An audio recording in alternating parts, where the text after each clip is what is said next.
Good morning. So, in this video, I'll be covering the introduction part of Hindu law and basically who are Hindus. So, let's begin. The term Hindu is of a Greek origin which comes from the word Indoi, which the Greek used to refer to the inhabitants of Indus Valley and beyond. The modern Hindu law defines Hindus as those to whom the law applies. तो इससे मतलब नहीं है कि आप actually Hindu हो या नहीं, बट अगर आप पे हिंदू लॉ अप्लाई हो रहा है तो इन लॉ आप हिंदू हो. जैसे कि कुछ ग्रुप्स, कम्युनिटीज़ या ट्राइब्स जो कि पर्टिकुलरली हिंदू बाय नेचर नहीं भी हो सकते हैं, लेकिन अगर उन पे हिंदू लॉ अप्लाई हो रहा है तो वो हिंदू माने जाएंगे मॉडर्न हिंदू लॉ के अंदर. मॉडर्न हिंदू लॉ में 3 स्पेसिफिक कैटेगरीज मेंशन किया गया है जिन पे कि हिंदू लॉ अप्लाई होता है. सबसे पहला है those who are Hindu by religion. इसमें आते हैं हिंदू, सिख, जैन और बुद्धिस्ट. यानी इन 4 रिलीजन फॉलो करने वाले कोई भी पर्सन पे हिंदू लॉ अप्लाई होगा और ये बाय लॉ हिंदू ही माने जाएंगे. सेकेंड कैटेगरी है हिंदूज बाय बर्थ.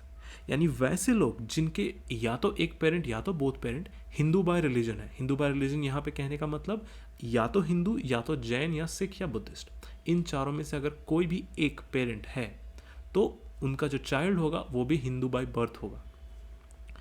और तीसरा कैटेगरी है if he is not a Muslim, Christian, Parsi और जू and is not govern by any other law. तो ये ऑफकोर्स एक नेगेटिव स्पेसिफिकेशन हो गया जहाँ पे कि हम इन स्पेसिफिक 3 रिलीजन्स को एक्सक्लूड कर दिए. इनको छोड़ के अगर बाकी जो भी रिलीजन है उन सब पे हिंदू लॉ अप्लाई होगा और वो लॉ के सेंस में हिंदू ही माने जाएंगे. तो अब हम लोग डिस्कस करते हैं कि हिंदू बाय रिलीजन होना क्या होता है.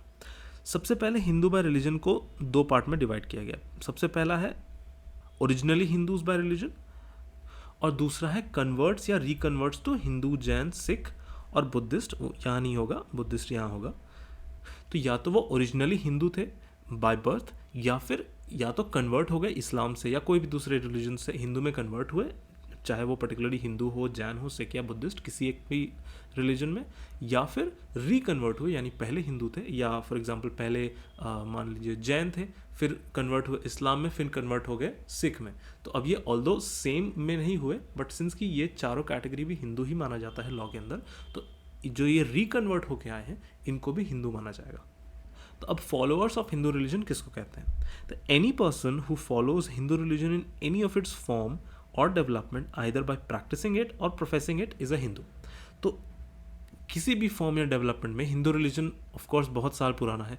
उतने साल में बहुत सारे इवोल्यूशंस हुए हैं, बहुत सारे ब्रांचेस आउट हो गए हैं. तो उन ब्रांचेस में से कोई भी एक फॉर्म या कोई भी एक डेवलपमेंट है जो वो उसको फॉलो करता है कोई भी पर्सन. अब चाहे वो उसको पर्सनली प्रैक्टिस करता है या चाहे उसको प्रोपोगेट करता है, प्रोफेस करता है, लोगों को उसका मैसेजेस पहुंचाता है, तो इन आइदर केस वो हिंदू माना जाएगा.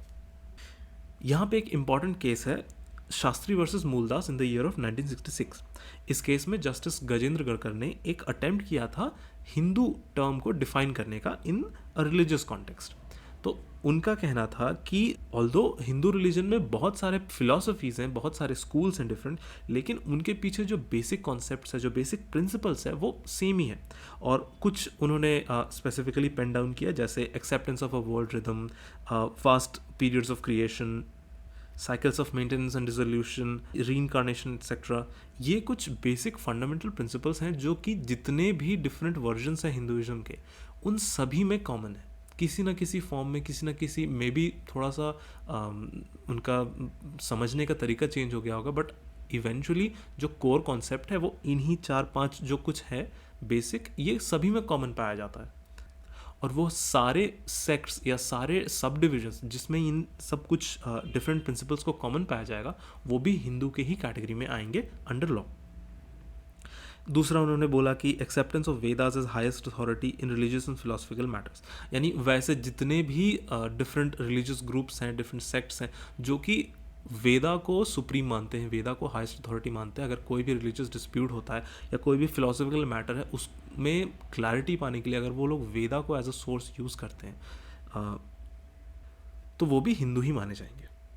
और सिमिलर है थर्ड कि दे हैव अ कॉमन वैदिक सोर्स, चाहे वो उपनिषद हो, चाहे वो किसी भी दूसरे फॉर्म में वेदांगास हो, अलग अलग फॉर्म में डिफरेंट डिफरेंट सेक्ट्स अलग अलग चीज़ों को एक स्पेसिफिक स्थान दे देते हैं, बट अल्टीमेटली उनका जो सोर्स है वो ओरिजिनल वो 4 वेद से आए हैं। तो अगर ऐसा केस है तो वो सारे डिफरेंट ग्रुप्स भी हिंदुइज्म के ही कैटेगरी में आएंगे। So this was a basic introduction about the concept of Hinduism and who are Hindus under modern Hindu law. Thank you.